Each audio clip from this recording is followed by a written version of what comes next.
So the Shape Builder tool is one of my favorite tools. The pen tool is probably the hardest to master. The Shape Builder tool is one of the easiest ones to master. It's very easy to use. So we're going to learn through examples. If you do not have the Shape Builder tool and it looks just like this, here's the Shape Builder tool icon. If you don't have access to this, then you have a fairly older version of Illustrator. I believe it came out in 5.5 version. So if you have one older than that, you'll have to use the Pathfinder tool.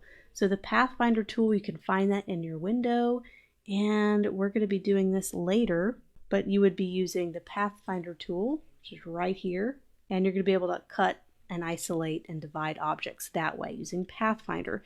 But we're going to be sticking with the Shape Builder tool for this particular exercise. So we're going to create some ellipses, just 2 simple circles, and I'm going to hold down Shift and make a copy, drag. So I want to join these 2 together because right now they're 2 separate items and I want them to be one joined unit. And it makes for more simplified icons. You don't want to have too many intersecting lines. You want to have lots of nice solid combined shapes. It just makes working with the vector shape easier later on. So I have the Shape Builder tool and I'm not even pressing anything. I just have the shape. I have the object selected first. So let's go back. I have object selected, then I'm going to get the Shape Builder tool and I'm just going to see the little addition sign. I'm just going to click and drag, select all these elements. You could select all the elements available and it's going to join together. So that was fairly simple. So let's subtract a shape. So we're going to do the same thing, get the ellipse tool, and we are going to create a copy. We're going to have kind of see the intersecting lines there. We're going to kind of create a moon shape here. And we can always make this a different color so you can kind of see the object that we're going to be subtracting. And so we're going to select both of these objects, but now when we grab the Shape Builder tool, we're going to be holding down the Option key. So you notice how it switches from a plus sign to a negative sign when I hold down Option. And of course, Windows users, you have a different key to press. When you hold down Option, it's subtract, so I can subtract any of these. I could subtract that one, then I could subtract that one, and I'm left with a cool little moon shape. It's not perfect, but it's pretty close, pretty close. Oh, you're going to be holding down Alt if you're a Windows user, so that's kind of the other key if you're a Windows person. So let's keep practicing with that. That was really simple. Let's do like a real application. We're going to do a little iPhone. I guess this is an older iPhone because you still have the button, but let's do a rounded rectangle tool. Kind of get our rounded rectangle. Let's do a stroke so we can see what's going on. Let's get our direct selection tool and let's push this out so it's not quite as rounded, just like that. And we're going to get the rectangle tool. Just hold down the rectangle tool and draw a rectangle. And then draw a ellipse or a circle, whatever you want to call it. And so now what we want to do is right now, let's switch all that to fill. So here's the issue. Let's make that let's make that white. So we want this to be transparent. So we want this to be punched out, as they say. Just want it knocked out, punched out. I want to be able to make this a different color and send that to the back. And I want to be able to see green through there. I want it to be transparent. So we're going to do that using the Shape Builder tool. We're going to select all the objects available. We're going to get the Shape Builder tool. We're going to be subtracting. So that means we have to hold down Option or hold down Alt if you are a Windows user. So I got the subtraction sign. I'm going to punch it out, punch it out. Now look, we have a transparent icon just like that. And then you're going to use that a lot in logo design when you're trying to knock out or punch out shapes, so that they don't have a white ink color, they're transparent. So that's going to be used a lot in logo design, so it's going to be very helpful to have. So pretty close, not exact, but that's okay. It's pretty darn close. So this shape, kind of your little pinpoint on a map shape that you would use as a user interface icon for a map or for a website. There's a couple of creative and clever ways we can do this. We could take the hard way would be to take the pen tool and to draw all the way around this thing, and that's possible. I don't see anything wrong with doing that, but it's not going to be precise. It's going to be a little different on one side than the other because the anchor points are perfectly equalized with each other. Let's do it a better way. Let's take the ellipse tool and let's do an oval. And let's flip it to stroke, get the direct selection tool, or the selection tool, the regular selection tool. Let's try to match this up a little bit. And let's see what we can do about getting that curvature tool and double clicking down here to make it a sharp point. We're going to make it a sharp point. Let's see if we can't adapt this. And I'm just taking these little points and I'm just trying to use the curvature tool to get pretty darn close to this shape. And it's going to take a couple of points. I just thought this was a little easier to do than the pen tool because it's so curvy. Anytime you got a lot of curves, that curvature tool is going to be your best buddy.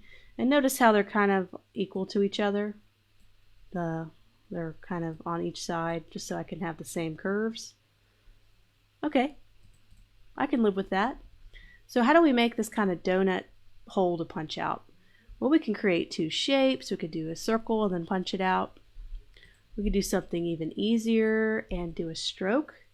Let's do a fat stroke. So we're going to get our stroke panel. Let's make it super fat. Let's try to match it. Match the fatness, I guess you could say.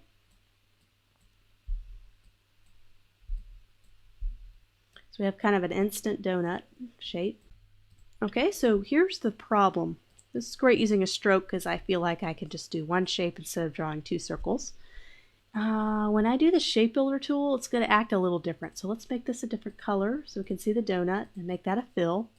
So I want to be able to punch this out. I want to make that white and transparent. When I have a stroke, so see it's an active stroke that I can change the size on, and I do the shape builder tool, it's not going to work exactly the way I want it to. I'm going to need to outline this stroke. So I don't want to make it live anymore. I want to make it like a regular object, like an ellipse tool. So I'm going to go up to Object, Path, and this is something you're going to do a lot in logo design, so just kind of memorize this. Object, Path, we're going to go to Outline Stroke. So we're going to outline the stroke, and now instead of being a path in the center, it is just a regular old donut shape. So now we can select both of these objects, get our shape builder tool, and let's punch it out. Let's hold down the Option key. I got the negative sign. I'm going to punch it out. And just like that, we're done. So now if I put a different background here, send this all the way to the back, we now know it's transparent. And it's a perfect transparent icon. So there's a lot of ways to approach this. We could round the corner here. I don't even think that's rounded on my sample, but I think a little rounded corner on just this corner might look a little more sleek and interesting. So there's that. So now we're going to do a kind of a complex icon here, a little eyeglass tool. We're going to do that next. I do this eyeglass in another class and I thought, hey, this is pretty neat because there's a lot of complex little curves and things here which we use the shape builder tool to all unify together as one object. So this is angled. So what I'm going to do is I'm going to go over to layers. We get to practice layers a little bit here. I'm going to unlock this layer. I'm getting a little dangerous here. I have this layer selected. I have this original shape. I have the selection tool, and I am just going to straighten this a little bit, just so I think it's easier to do it when it's straight, and we can always change it later. So just kind of changing that, flipping back to my student layer. Let's see if we can't replicate this. So it looks like I could probably just do a rounded rectangle tool for this shape. And let's do a different color. Let's do our blue. Just taking the eyedropper tool and sampling. And let's get the direct selection tool. Push this out a little bit. I don't think the corners need to be quite as rounded. And let's build this little stem. So we're just going to do that with a series of rounded rectangle tools with varying corners. Getting our direct selection tool, pushing those corners out. Okay, the next shape just looks like a regular rectangle tool without corners. And this next one looks like a rounded rectangle tool with very big corners, just like that. We're going to do the same thing we did before. The best way to kind of create this donut shape is to do a stroke. So ellipse tool, stroke, and let's increase it, kind of match the thickness, and try to match over top of it. So look how quickly we made this. And if we want to do the shape builder tool and make this one unified shape, we need to go to Object, Path, and we need to outline that stroke so now it becomes an object just like everything else. So let's make sure everything is center aligned. So I'm going to select everything, go up to my Align panel. I could do here, here, but I'm going to do a horizontal align center just so it's simple. It's going to horizontally align everything. So click. Some minor adjustments there. So now I'm going to unify this. I want to make this all one shape because right now they're all just a bunch of squares and rectangles. So I'm going to get the shape builder tool. It's going to click and it's going to select all these little shapes for me and select that shape, and voila, we just created that icon super duper quickly.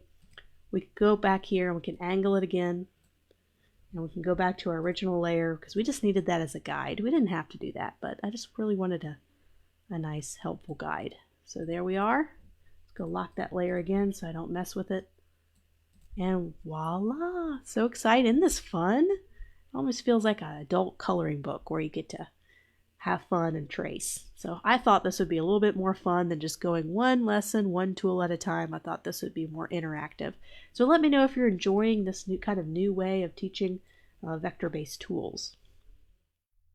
So the width tool. This is kind of a tool that I ignored for a large part of my career, but I think it would have been helpful in creating certain shapes. So we're not going to spend a ton of time on it, but I'll show you, demonstrate it, and you can find clever ways to incorporate it in your designs. So we're going to take the pen tool and just do kind of a curved shape. Let's do a stroke with less points. So we have the pen tool. Let's just do 2 points. Let's just do a quick curve just like that. And let's get the width tool. I'm going to click on the middle one and expand it out. So that's a little bit easier to do when I just did 2 points. So it's not perfectly aligning, but that's okay because we have the direct selection tool. We have our handles. We can get it to match. Great. So let's try that again. Let's do it with a circle. So here's our circle. Very, very simple. And here's another thing with the width tool. It can only be used with strokes. This is about changing the width of certain parts of strokes. So it's not going to work with solid objects. It's not even going to be an option. So this is a stroke. And we're going to get the width tool. And we're going to click at any point here that we want to click on. So let's say we want to widen the stroke just on this side. So I'm going to click and hold. It's going to create this really interesting shape. Of course, I can click and hold here and make that big too. So you can see kind of the wide range of objects that you might be able to create using this. You know, when I'm thinking about symbols and icons. So it's not a tool I use a whole lot, but it sure is kind of handy to have for doing certain shapes a little bit easier, especially shapes that are wide in a certain point and very skinny in another point. That's when this can really come in handy.